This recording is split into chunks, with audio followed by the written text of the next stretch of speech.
सास, माँ, बहू और बेटी।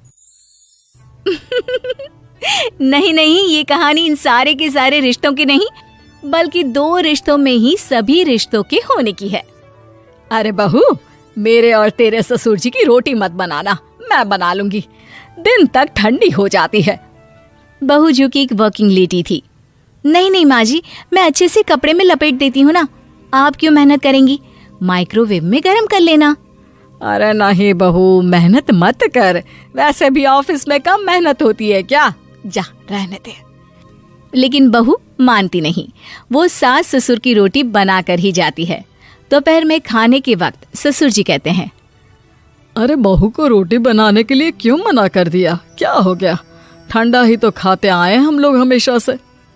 अरे वो क्या है ना, सुबह ऑफिस जाती है, घर का सारा काम करने में वक्त लग जाता है, अरे थकती है वो अलग, तो मैंने सोचा बहाने से ही थोड़ा कम काम करवाऊं।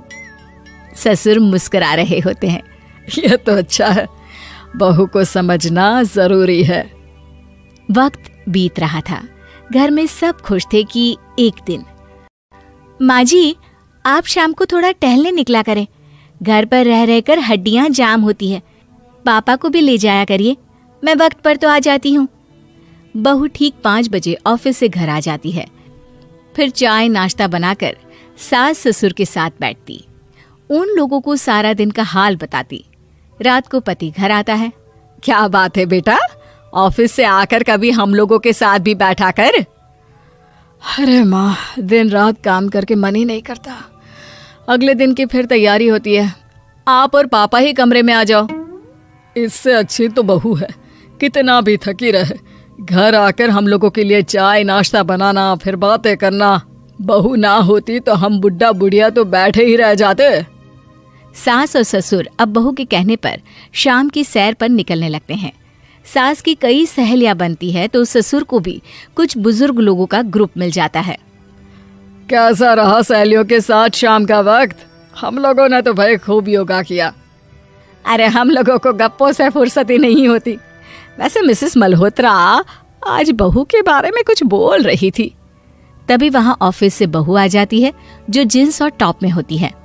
क्या बात है माँ, क्या कह रही थी आपकी सहेली आपकी बहू के लिए?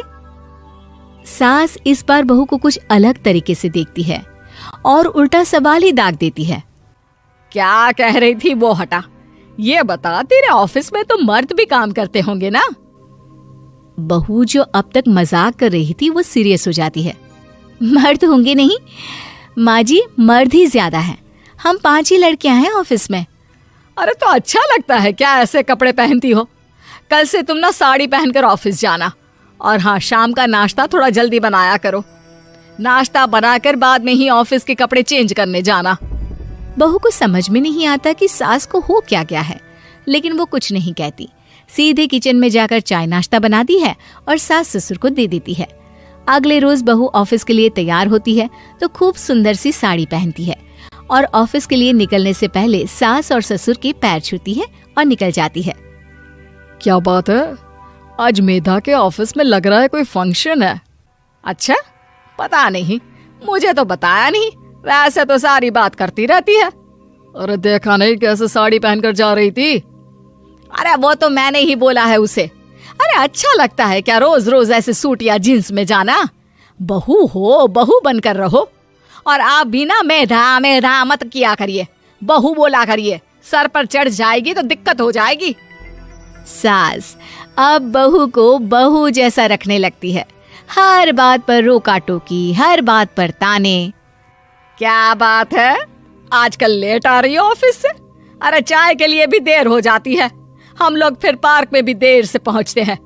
सभी की बहुएं वक्त से चाय नाश्ता करा देती है अपने सास ससुर को, बस एक तू ही है जो उस वक्त ऑफिस से निकलती है। माँ जी, वो एक रास्ता पुलिस वालों ने न जाने क्यों बंद कर रखा है, जिसके कारण ट्रैफिक ज्यादा हो जाता है। मैं कोशिश करूंगी कल वक्त से पहले ही निकल जाऊं। ससुर देख रहे होते हैं कि बहू अब परेशान सी रहने लगी है। एक रोज, मेधा, बेटी मेधा। जी पिताजी। बेटा देख जरा कौन सी टी शर्ट अच्छी लग रही है। वो क्या है ना, शाम को सब बदल बदल कर टी शर्ट पहनते हैं, मैं भी सोच रहा हूँ कि आज कुछ अच्छा सा पहन कर जाऊं। हाँ पिताजी, ये सही है। ये लाल वाली ना बहुत जचेगी आप पर। मेरे पापा पर भी डार्क रंग बहुत जचता है। क्या चल रहा है? अरे ससुर के सामने घूंघट तो छोड़ो, ऊपर से रंग बताया जा रहा है टी शर्ट का।